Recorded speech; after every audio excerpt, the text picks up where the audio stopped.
Vilfredo Pareto was born in Italy in 1848.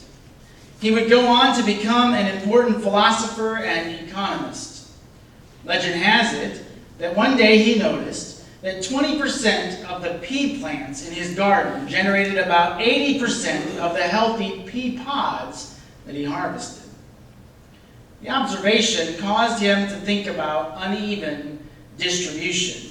He thought about wealth and discovered that 80% of the land in Italy was owned by just 20% of the population.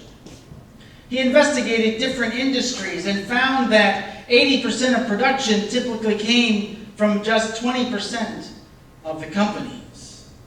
And so the generalization became that 80% of results will come from just 20% of the action, the 80-20 rule.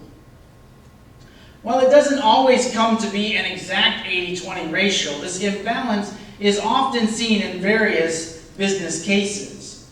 About 20% of the sales reps generate 80% of the total sales. About 20% of customers account for about 80% of total profits. About 20% of the most reported software bugs cause 80% of the software crashes on PCs. And about 20% of patients account for about 80% of healthcare spending nationwide. And some would argue that 20% of church members do 80% of the work, mission, and ministry of the church. That 20% of church members give 80% of the funds needed to underwrite the budget of the church. And another 20% demand about 80% of the staff's time and energy. The concepts of work and priorities flow through the ancient story of Jesus' visit to the home of Sisters Martha and Mary from the Gospel of Luke, appointed for this Sunday, a story I'm sure you're familiar with. In the story, Martha is most disturbed that her sister has chosen to break social rules and take the ancient male role of piety and seemingly reject the ancient female role of doing the physical work of hospitality. The woman's place was to be in the kitchen, to provide for the hospitality of the guest. So Martha is upset because Mary has taken the male role in the household by sitting at the feet of Jesus, as she would be expected to do if she were to be a disciple of Jesus. Mary seemingly is oblivious to the task of hospitality as she takes within herself the approval of her role as disciple from her Master and Lord. Jesus, with great compassion here for Martha, reminds her that the abundant life that he is revealing in their midst is not one filled with worry that there will be enough for all to eat. On the contrary, living the abundant life of God, trust in the generosity of all present to share whatever is provided in such a manner that all may have enough. That all may have enough. In other words, the folks at the front of the line consider those at the end of the line whenever they choose their portions. And since they do that, they may have the least of the feast, whereas those who are last may end up with the most of the feast. You've probably heard that before as well. Have you ever been in a long line at a potluck dinner? Think about it. Have you witnessed those folks at the front who pay no attention to those behind them, take all they want without regard for anyone else, just assuming that there's a refill coming to fill up whatever is there? 20% of the people consume 80% of the potluck, perhaps. That comes from a lack of awareness that we have of how our choices, our wants, our demands, our greed has impact upon others on down the line. That's the lie that we've been told, that the first shall be first, and the first is always me. Always me. You see, in the story, it's not that Martha's work ethic is out of balance. It's not that Mary is lazy. It is that Jesus embodies the abundant life of God that says, don't worry. There will be enough when you place your full trust in the Lord and the ways of the Lord, the way of abundant life, which is like a basket full of fruit. Fruits, that is, of love and joy and patience and faithfulness and generosity and kindness and self-control and peace. Whenever we get out of balance and lose the love of God as the center of our life, we begin perhaps to dislike ourselves because we buy the lie of comparison and we believe that we are truly unlovable. We begin to see ourselves as empty because we are insatiable, or insatiable appetite for approval tells us that we are still hungry for more pats on the back. We may even begin to hoard all that we believe we own, our stuff, our relationships, our love for others, because we believe that there just really isn't enough love for someone like us, and we believe that we will be left behind, left without it. Being out of balance is a way to define what the Bible calls iniquity or sin in our lives. Just as we tip over if the tiny fluid-filled canals in our inner ear malfunction, so our faith life tips out of balance if we cannot find a way to trust in God's abundance that ensures that there really is enough for everyone. Really is enough love for everyone. There truly is enough food for everyone. There are enough resources for everyone. Iniquity or sin, that which separates us from God and God's love for all people, comes from tipping the scales to favor our own needs at the expense of someone else's needs. To favor our own needs at the expense of someone else's needs. It's a slippery slope. Once we choose to believe in scarcity over God's abundant life, the more difficult it may be to balance our life again. Our propensity to be out of balance, having misplaced priorities in our lives, may be reflected in a new word coined by Derek Thompson, a writer for The Atlantic, this past February. That new word is workism. Workism. In Thompson's analysis, the primary purpose of work has shifted from a focus on material production, as it had been in the early 20th century, and has become a means of identity production. Identity production. According to Thompson, economists 100 years ago failed to predict work transforming into a kind of religion, promising identity, transcendence, and community. Thompson defines workism as the belief that work is not only necessary to economic production, but also the centerpiece of one's identity and life's purpose. The centerpiece of one's identity and life's purpose. And the belief that any policy to promote human welfare must always encourage more work. More work. Blogger Jill Johnson shared Thompson's idea on a ministry site that I frequent as I prepare for our worship together.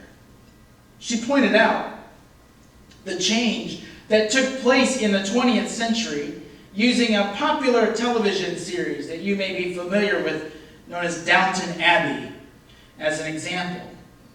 Set in fictional area of England in the time period between 1912 and 1926, the series showcases the lives of the aristocratic Crawley family and their domestic servants.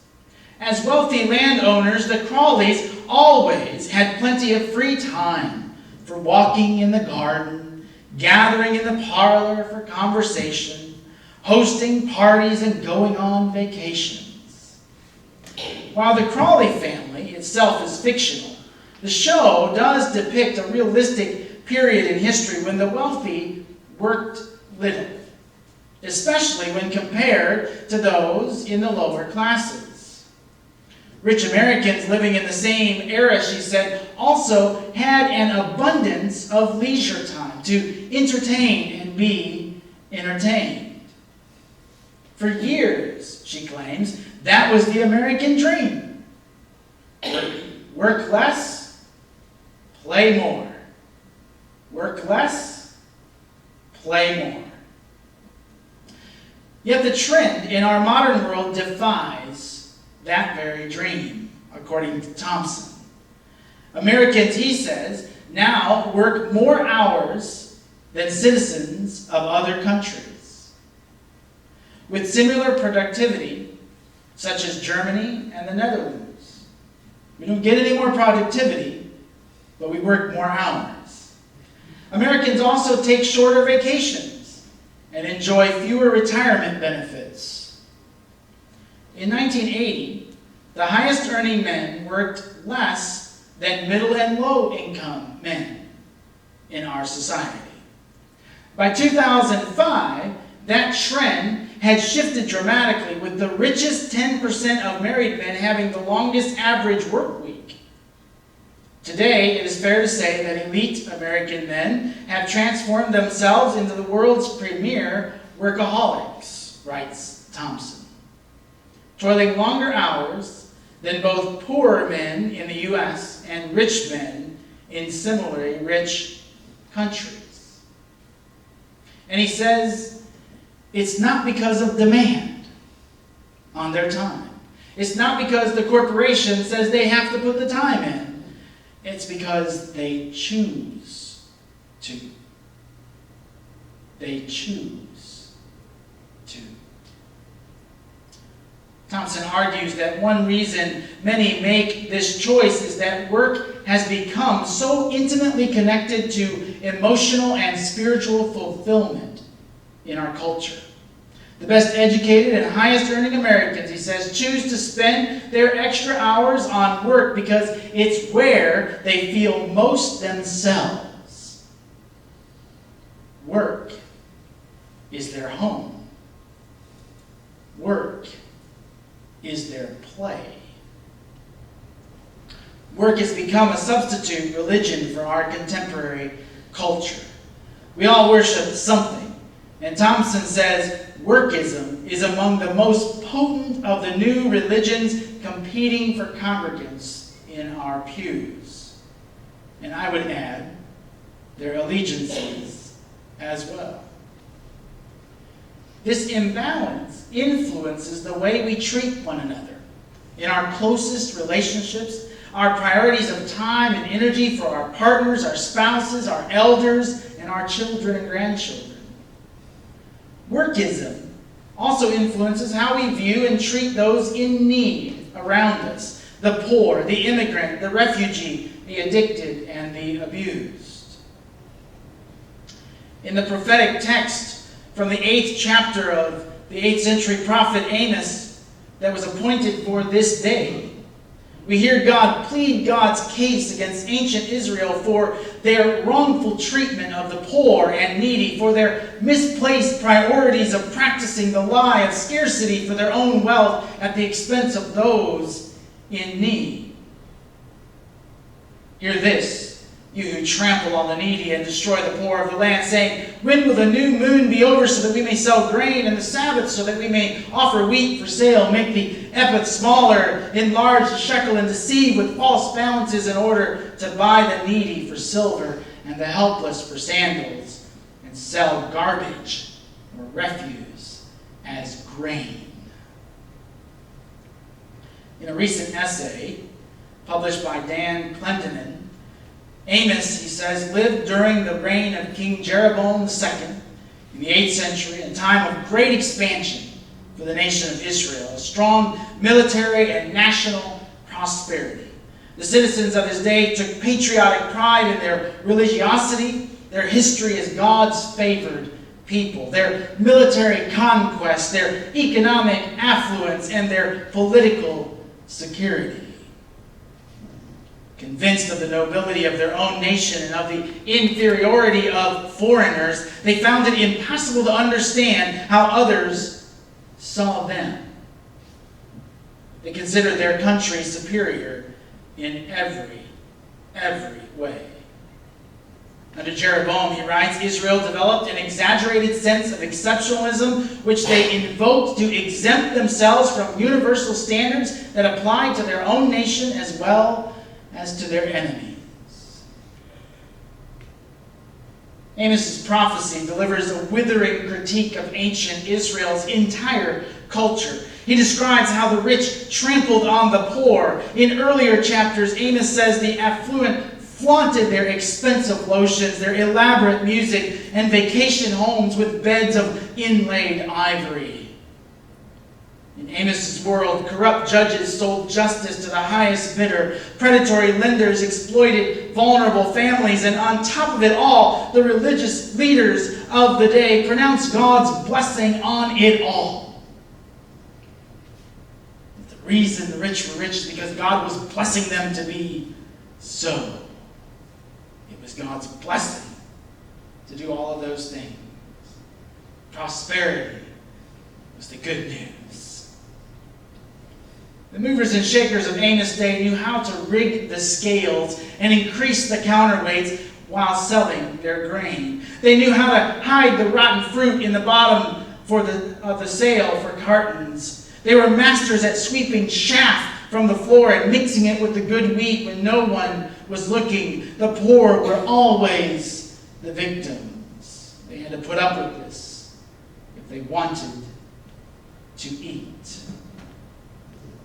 Amos spoke to average citizens in general, but especially to the nation's leaders, in particular the priests and the judges, the financiers and state bureaucrats, the notable men of the foremost nation, he says.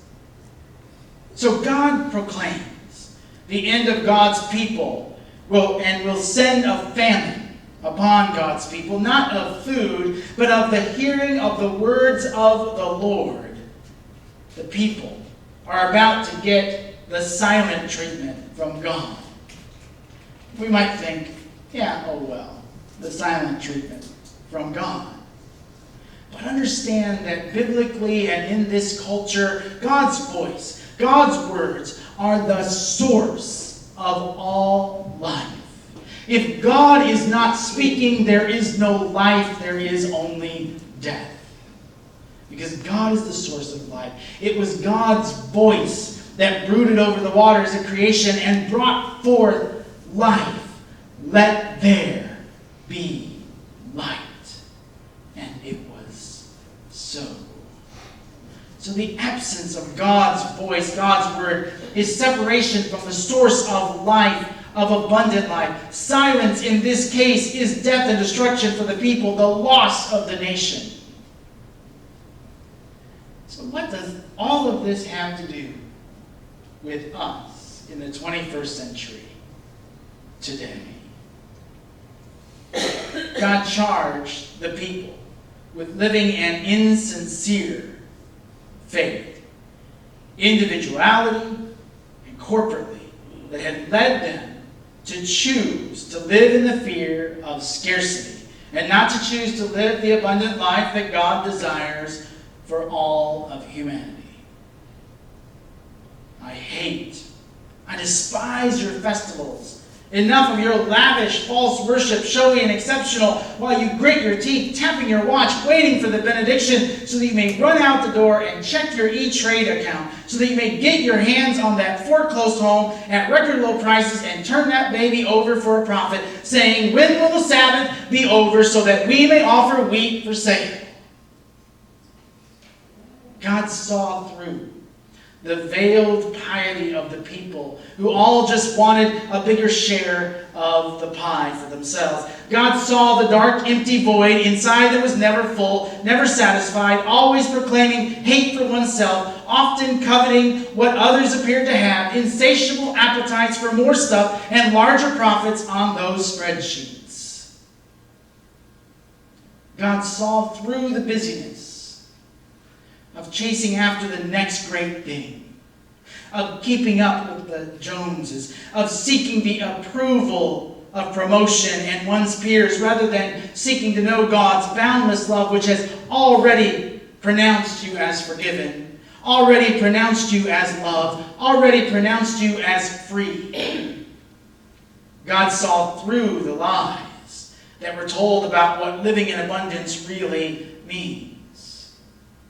The psalmist this week put it this way: you love evil more than good, and lying more than speaking the truth. You love all words that devour, O deceitful tongue.